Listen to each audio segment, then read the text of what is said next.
The shattered glass crunched beneath my feet as I stood frozen in the doorway, my heart pounding in my chest. Will's startled face stared back at me, his arms still wrapped around a woman I'd never seen before. The remains of my favorite vase lay scattered on the floor, knocked over in their hasty attempt to separate. "Renee," Will stammered, his voice barely above a whisper. I can explain." I gripped the doorframe, steadying myself. "Explain?" I managed to choke out. "Explain what, Will? How you're embracing another woman in our living room?" The woman, tall and blonde, had the decency to look embarrassed. She fumbled with the buttons on her blouse, avoiding eye contact. "Mom?" Lily's small voice called from upstairs. "Is everything okay?" I swallowed hard, forcing my voice to remain steady. "Everything's fine, sweetie. Stay upstairs, please." Will took a step towards me, his hands raised in a placating gesture. "Renee, please, let's talk about this." "Talk?" I hissed, my shock giving way to anger. "You want to talk now, after I catch you? Like this?" The blonde woman cleared her throat. "I should go," she mumbled, reaching for her purse. "No," I said, my voice surprisingly calm. "You stay right where you are. I want to know exactly what's going on here." Will ran a hand through his hair, a nervous habit I'd always found endearing. Now, it made my stomach churn. "This is Christy," he said, gesturing to the woman. We've been seeing each other for a while now." The words hit me like a physical blow. "A while?" I repeated, my voice barely audible. "How long is a while, Will?" He hesitated, and in that moment, I knew. This wasn't a one-time mistake. This was something much worse. 6 months, Christy answered when Will remained silent. Her voice was softer than I expected, almost apologetic. I felt the room spin around me. 6 months. Half a year of lies, of betrayal. I thought of all the late nights at the office, the business trips, the missed family dinners. It all made sense now in the worst possible way. "Mom?" Lily called again, her voice closer this time. "Dad?" I turned to see her standing at the bottom of the stairs, her stuffed rabbit clutched tightly to her chest. Her wide eyes took in the scene before her, the broken vase, the strange woman, her parents' tense postures. "Lily, honey," I said, forcing a smile. "Everything's okay. Why don't you go back upstairs and play for a bit?" Will stepped forward, his face a mask of guilt and concern. "Hey, princess," he said, his voice strained. "Listen to your mom, okay? We'll be up in a little while." Lily hesitated, her gaze darting between us. "Promise?" "Promise," Will and I said in unison, our eyes meeting for a brief, painful moment. As Lily retreated upstairs, I turned back to Will and Christy. The anger I'd felt earlier had dulled to a hollow ache in my chest. "I want you both out," I said quietly. "Now." Christy nodded, grabbing her purse and heading for the door. Will, however, stood his ground. "Renee, please," he pleaded. "We need to talk about this. About us. About Lily." I laughed, a harsh, bitter sound that surprised even me. "Us? There is no us anymore, Will. You made sure of that." As I watched them leave, Christy's head bowed and Will's shoulders slumped. I felt a strange sense of calm wash over me. The life I thought I knew had just crumbled around me, but somehow I was still standing. I looked at the broken vase on the floor, thinking of all the times I'd carefully dusted it, arranging fresh flowers in it every Sunday. With a deep breath, I walked to the kitchen to get the broom and dustpan. As I swept up the shards, I realized that, like this vase, my life was now in pieces. But unlike the vase, I thought, I can put myself back together. And this time, I'll be stronger than ever. I stared at Will across our kitchen table, my hands wrapped tightly around a mug of cold coffee. The silence between us was deafening, broken only by the ticking of the clock on the wall. "You want a what?" I finally managed to ask, certain I'd misheard him. Will leaned forward, his eyes pleading. "I want Christy to move in with us." The mug slipped from my hands, clattering onto the table. Coffee spilled across the surface, but neither of us moved to clean it up. "Are you out of your mind?" I hissed, mindful of Lily sleeping upstairs. "You want your mistress to live in our home?" Will winced at the word mistress, but pressed on. "Think about it, Renee. We can keep up appearances for Lily's sake. She won't have to go through the trauma of her parents divorcing." I laughed bitterly. "And living with Daddy's girlfriend won't be traumatic?" "We'll explain it as a family friend staying with us," Will said, his voice taking on a pleading tone. "Lily's young. She won't understand the complexities." "Complexities?" I echoed, my voice rising. "Is that what you're calling your affair now?" Will's face hardened. "Look, Renee, I'm trying to find a solution here. But if you can't see reason, maybe we should just get divorced. The word hung in the air between us, heavy and final. I felt the fight drain out of me, replaced by a cold, creeping fear. Divorce meant lawyers, custody battles, splitting up our life. It meant explaining to Lily why Mommy and Daddy didn't love each other anymore. "You're blackmailing me," I said quietly. Will had the grace to look ashamed. "I'm giving you a choice, Renee. We can try to make this work, or we can end it." I closed my eyes, trying to think. The idea of Christy living in our home made me sick to my stomach. But the thought of losing Lily, of our daughter growing up in a broken home, was even worse. "Fine," I said, opening my eyes to meet Will's gaze. "She can move in, but I have conditions." Will nodded eagerly. "Of course, anything. Christy stays out of Lily's life as much as possible. No playing mom, no trying to replace me." "Agreed," Will said quickly. "And this is temporary," I continued. "We'll try it for 3 months. If it doesn't work out, she leaves. No arguments." Will hesitated for a moment before nodding. "That's fair." As if summoned by our conversation, there was a knock at the door. Will jumped up to answer it, leaving me alone with my thoughts. I heard hushed voices in the hallway, then footsteps approaching the kitchen. Christy appeared in the doorway, a suitcase in her hand and an uncertain smile on her face. "Hi, Renee," she said softly. "I hope this isn't too awkward." I stared at her, taking in her perfect blonde hair and designer clothes. She looked like she'd stepped out of a magazine, while I sat there in my old pajamas, surrounded by spilled coffee. "Welcome to our home," I said, my voice dripping with sarcasm. Will cleared his throat. "I'll show Christy to the guest room," he said, avoiding my gaze. As they left, I heard Lily's voice from upstairs. "Daddy? Who's here?" I froze, realizing we hadn't prepared for this moment. How were we going to explain Christy's presence to our daughter? Will's footsteps thundered up the stairs. "Hey, Princess," I heard him say. "Remember Daddy's friend Christy? She's going to be staying with us for a while." "Like a sleepover?" Lily asked, her voice filled with excitement. "Something like that," Will replied. I buried my face in my hands, overwhelmed by the reality of our new situation. How had my life come to this? Living under the same roof as my husband's mistress, lying to our daughter? As I heard Lily's excited chatter and Christy's soft laughter floating down the stairs, I knew one thing for certain. These next 3 months were going to be hell. The sound of laughter drifted up from the kitchen, piercing through my concentration like a needle. I gripped my pen tighter, trying to focus on the bills spread out before me. It had been 2 weeks since Christy moved in, and already our home felt like a stranger's house. I made my way downstairs, following the voices. As I rounded the corner, I froze. Christy stood at the stove, flipping pancakes with expert ease. Lily sat at the counter, giggling as Christy made funny shapes with the batter. Lily exclaimed, spotting me. "Christy's making Mickey Mouse pancakes." I forced a smile. That's nice, sweetie. Where's your father?" "Oh, Will had to run to the office," Christy answered, her tone casual. "I told him I'd take care of breakfast." The familiarity in her voice made my skin crawl. I walked over to Lily, placing a hand on her shoulder.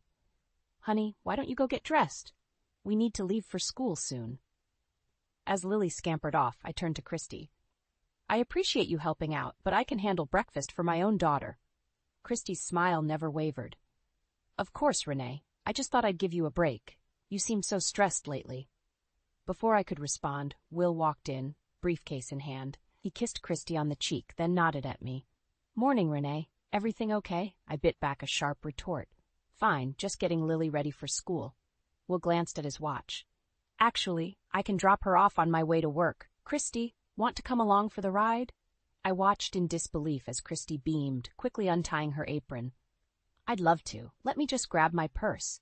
As they left, Lily waving goodbye from the back seat, I stood in the driveway, feeling like an outsider in my own life. The house felt emptier than ever, Christy's presence somehow taking up more space than her physical form. I spent the morning cleaning, trying to erase any trace of Christy's domestic takeover. As I scrubbed the kitchen counter, my phone buzzed with a text from Will. "Working late tonight. Christy will pick up Lily from school." The sponge slipped from my hand, clattering into the sink. This was too much. I dialed Will's number, my hands shaking. "You can't be serious," I hissed when he answered. We agreed Christy wouldn't be involved in Lily's life like this. Will sighed. Renee, be reasonable. It's just a school pickup. It's not just a pickup, Will. It's our daughter, our life. Christy's taking over everything. You're overreacting, Will said, his voice cold. Christy's trying to help. Maybe if you made an effort to get along. I hung up, unable to hear any more. Tears of frustration burned in my eyes. How had I let things get this far? That evening I waited anxiously for Lily to return. When I heard the car pull up, I rushed to the door. Lily burst in, chattering excitedly. Mom, Christy took me for ice cream after school. Can she take me every day? I felt my heart sink. No, sweetie, that's not going to happen. Lily's face fell. But why? Christy's so much fun. She said she'd love to spend more time with me. Before I could respond, Christy appeared in the doorway, her smile sickeningly sweet. I hope you don't mind, Renee. Lily was such a good girl today, I thought she deserved a treat. I clenched my fists, fighting to keep my voice steady. Christy, can I talk to you privately? As we stepped into the kitchen, I turned to face her.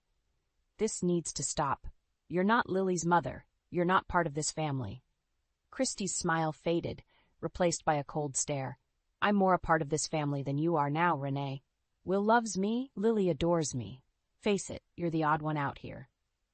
Her words hit me like a physical blow. As I watched her saunter back to Lily, I realized with growing horror that she might be right. In just 2 weeks, Christy had managed to worm her way into every aspect of my life. I leaned against the counter, a bitter realization settling over me.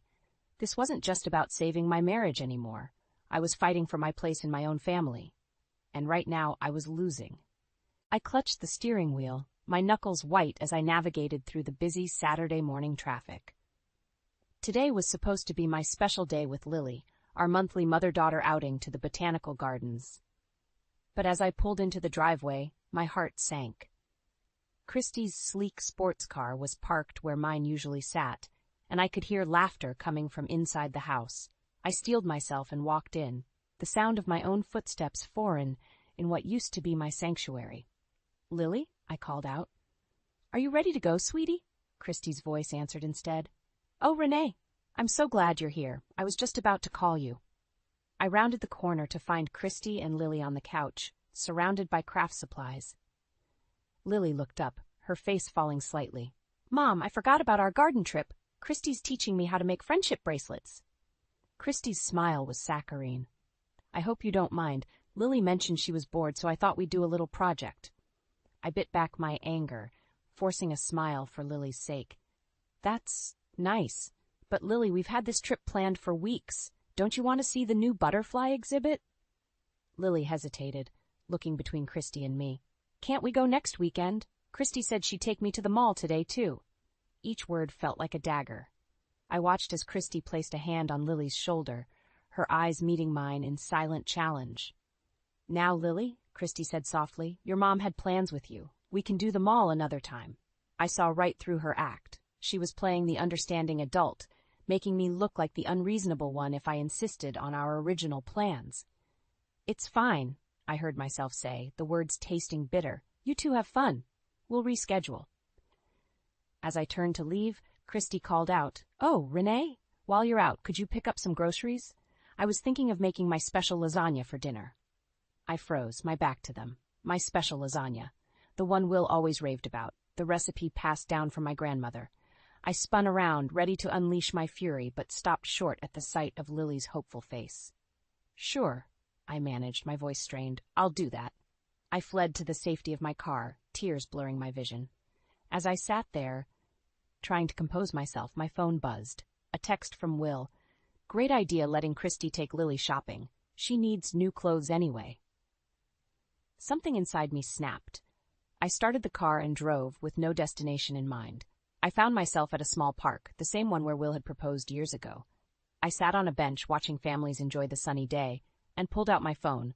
With shaking hands, I dialed a number I hadn't called in years. Rod? It's Renee. I need your help. My old friend's voice was warm, concerned. Renee? What's wrong? I poured out everything. Will's affair, Christy moving in, how I was losing my daughter, and my place in my own home. Rod listened patiently, his silence a comfort. When I finished, he spoke softly. Renee, you need to get out of there. This isn't healthy for you or Lily. I can't just leave, I protested weakly. What about Lily? Our home? Is it really your home anymore? Rod's question hung in the air, heavy with truth. As I sat there, Rod's words echoing in my mind, I realized I had a decision to make. I could go back, continue this charade of a family, watching as Christy slowly replaced me in my daughter's life. Or I could fight back, reclaim my life and my daughter. My phone buzzed again. Another text from Will asking where I was with the groceries. I stared at it, a plan forming in my mind. Rod, I said, my voice steadier than it had been in weeks. I need your help with something else. How quickly can you get here? As I hung up, I felt a strange mix of fear and exhilaration. I didn't know exactly what I was going to do, but I knew one thing for certain. I wasn't going to let Christy win. It was time to take back my life. Whatever the cost. I stood in the doorway of my bedroom, frozen in disbelief. The room was in chaos, drawers pulled out, clothes strewn across the floor. But my eyes were fixed on one thing, the shattered remains of my mother's necklace scattered across the dresser. No, I whispered, rushing to gather the broken pieces. The delicate gold chain was snapped, the locket dented beyond repair. Tears blurred my vision as I cradled the remnants in my hands. Oh, Renee, Christy's voice came from behind me, dripping with false concern. What happened here? I spun around, fury replacing my shock. You know damn well what happened. You did this. Christy's eyes widened in mock innocence. Me? Why would I do such a thing? It must have been an accident. Maybe the cleaning lady. We don't have a cleaning lady, I snarled, advancing on her. This was you. This necklace was the last thing my mother gave me before she died, and you destroyed it. For a moment, Christy's mask slipped, revealing a glimmer of satisfaction in her eyes. Prove it, she said coldly. Before I could respond, Will appeared in the doorway. What's going on? I heard shouting. Christy immediately burst into tears, turning to Will. Oh, Will, it's awful. Renee's accusing me of breaking her necklace. I would never do such a thing. I watched in disbelief as Will wrapped his arms around Christy, soothing her. He turned to me, his eyes hard. Renee, that's enough. Christy wouldn't do this. You need to stop blaming her for everything. Are you kidding me? I exploded. Will, open your eyes. She's manipulating you, manipulating Lily. She's trying to erase me from this family. Will's face darkened. You're being paranoid. Christy's been nothing but helpful since she moved in. Maybe if you made an effort to get along. Get along? I laughed bitterly. With a woman who's stealing my life? My husband? My daughter? Mom? Lily's small voice came from the hallway. She peeked around Will, her eyes wide with fear. Why are you yelling? I felt the fight drain out of me, replaced by a bone-deep wariness. It's nothing, sweetie. Go back to your room. As Lily retreated, Christy composed herself, wiping away her crocodile tears. I think I'll go start dinner, she said softly, squeezing Will's hand before leaving. Will sighed, running a hand through his hair. Renee, this has to stop. Your behavior is affecting Lily. If you can't accept Christy's place in this family, maybe it's time we reconsider our arrangement. His words hit me like a physical blow. I stared at him, this stranger wearing my husband's face. What are you saying? I'm saying that if you can't make this work, maybe it's best if you leave, for Lily's sake. He left me standing there, surrounded by the wreckage of my life. I sank to the floor, clutching the broken necklace to my chest. How had it come to this? How had I let Christy take so much from me? As I sat there, I remembered my conversation with Rod. His words echoed in my mind. Is it really your home anymore? I looked around the room, at the life I had built, now tainted by Christy's presence. No, this wasn't my home anymore. This wasn't my life. With shaking hands, I pulled out my phone and dialed Rod's number. Rod, it's time. I'm ready to leave. His voice was steady, reassuring. Okay, Renee, I've got everything set up. When do you want to do this? I took a deep breath, steeling myself for what was to come. Tonight, after Lily's in bed. I can't spend another day in this house. As I hung up, I felt a strange calm settle over me. The path ahead was uncertain, scary even, but anything was better than staying here, watching my life slip away. I stood up, pocketing the broken necklace. It was time to reclaim my life, to fight for my daughter. And if Will and Christy thought I would go quietly, they were in for a rude awakening. Tonight everything would change, and I was ready. My heart raced as I zipped up the last suitcase, glancing nervously at the clock. 11:30 p.m. Will and Christy had gone to bed an hour ago, and the house was silent. I took a deep breath, steeling myself for what came next. I crept into Lily's room, gently shaking her awake. "Sweetie," I whispered, "it's time to go on our adventure, remember?" Lily rubbed her eyes, confused. "Now? Where are we going, Mommy?" "It's a surprise," I said, forcing a smile. "We have to be very quiet, okay?" As Lily got dressed, I scribbled a note for Will. "I can't do this anymore. I'm taking Lily. Don't try to find us. I want a divorce." My hand shook as I signed my name. Just as we were about to leave, I heard a creak on the stairs. My blood ran cold. "Renee?" Will's voice called out. "What are you doing?" I froze, Lily's hand in mine, our suitcases by the door. Will appeared at the bottom of the stairs, his eyes widening as he took in the scene. "Are you leaving?" he asked, disbelief coloring his voice. I straightened my spine, finding strength I didn't know I had. "Yes, Will, I am. I can't live like this anymore." Will's face hardened. "You can't take Lily. I won't let you." "Watch me," I snarled, reaching for the door. Will lunged forward, grabbing my arm.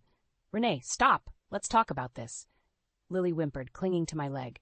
"Daddy, you're scaring me." Will's grip loosened, and I saw a flicker of shame cross his face. I seized the moment, my words tumbling out in a rush. "There's nothing to talk about, Will. Christy has taken over our home, our family. She destroyed my mother's necklace, for God's sake. And you've let it all happen." Will's brow furrowed. "Christy wouldn't do that. You're being paranoid." "Open your eyes," I shouted, no longer caring about keeping quiet. "She's manipulating you, manipulating Lily. She's trying to erase me from this family, and you're letting her." As if summoned, Christy appeared at the top of the stairs, her face a mask of concern. "What's going on? Will, is everything okay?" I laughed bitterly. "Oh, perfect timing, Christy. Come to watch the final act of your little play?" Christy descended the stairs, her eyes never leaving Will. "Honey, Renee's clearly upset. Maybe we should call someone to help her." "The only one who needs help is you," I spat. "Will, she destroyed my mother's necklace. She's been trying to turn Lily against me. Heck, can't you see what she's doing?" Will hesitated, looking between Christy and me. For a moment, I saw doubt flicker in his eyes. Christy must have seen it too, because she quickly stepped in. "Will, you know I would never do such things. Renee's just jealous. She can't accept that you've moved on." Will's face hardened again and my heart sank. "Renee, this is ridiculous. You can't just take Lily in the middle of the night. If you leave now, I'll call the police." I felt the walls closing in. This wasn't how it was supposed to go. Where was Rod? He was supposed to be waiting outside. Just then, my phone buzzed. A text from Rod. "Car broke down. On my way in a cab. Stall if you can." Panic rose in my throat. I was trapped, cornered by Will and Christy, with Lily caught in the middle. "Fine," I said, my voice shaking. "Let's talk. But not here. Lily, go back to bed, sweetie. Mommy and Daddy need to have a grown-up conversation." As Lily reluctantly climbed the stairs, casting worried glances back at us, I steeled myself. I had to keep Will and Christy distracted until Rod arrived. I didn't know how, but I had to find a way out of this nightmare. I followed Will and Christy into the living room, my mind racing. I had one chance to make Will see the truth, to break Christy's hold over him. If I failed, I could lose everything, my daughter, my home, my entire life. The clock ticked loudly in the silence. It was now or never. I took a deep breath and prepared for the fight of my life. The tension in the living room was palpable as Will paced back and forth, his face a storm of emotions. Christy sat on the couch, her posture rigid, eyes darting between Will and me. I stood my ground, heart pounding, waiting for the right moment to speak. "I can't believe you were going to take Lily in the middle of the night," Will said, his voice low and dangerous. "What were you thinking, Renee?" I took a deep breath. "I was thinking about protecting our daughter from this toxic environment. From her," I said, pointing at Christy. Christy's eyes widened in mock innocence. "Will, you can't possibly believe." "Enough!" I shouted, surprising even myself with the force of my voice. "I'm done with your act, Christy. Will, you need to see her for who she really is." Just then, there was a knock at the door. Will moved to answer it, but I beat him to it. Relief washed over me as I saw Rod standing there, a folder in his hand. "Perfect timing," I said, ushering him in. Will's eyes narrowed. "Who's this? What's going on, Renee?" Rod stepped forward, his presence calm and steady. I'm Rod, an old friend of Renee's, and I have something you need to see, Will. He opened the folder, spreading photos across the coffee table. Will leaned in, his face paling as he took in the images.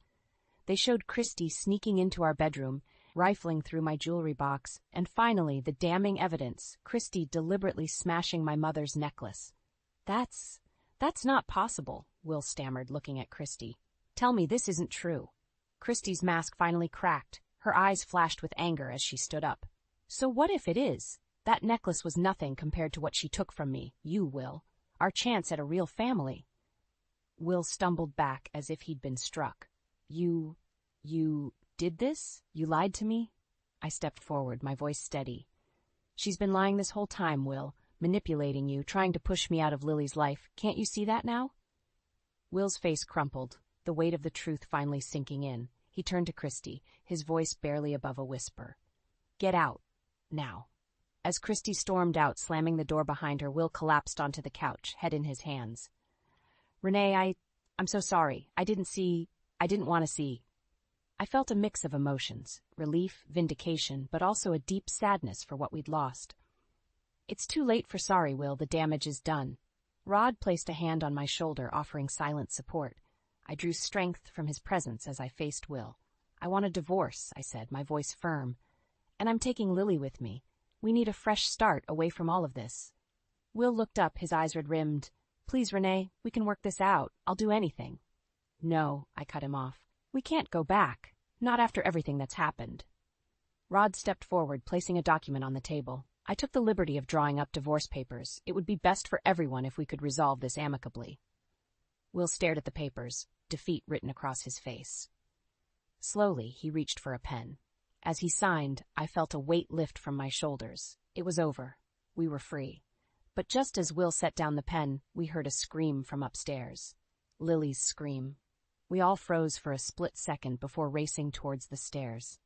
My heart pounded in my ears as I took the steps 2 at a time, praying we weren't too late. I burst into Lily's room, my worst fears confirmed. The window was open, curtains billowing in the night breeze, and Lily was gone. A note lay on her bed, Christy's flowing script mocking me. If I can't have this family, neither can you. I turned to Will and Rod, my voice shaking with fear and determination. We have to find her. Now.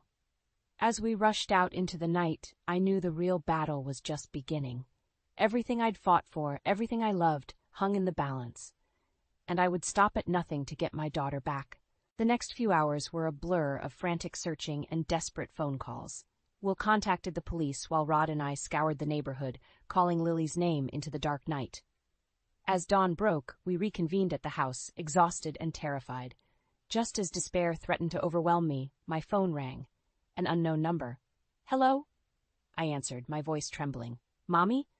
Lily's small voice came through, and I nearly collapsed with relief. Lily, baby, where are you? Are you okay?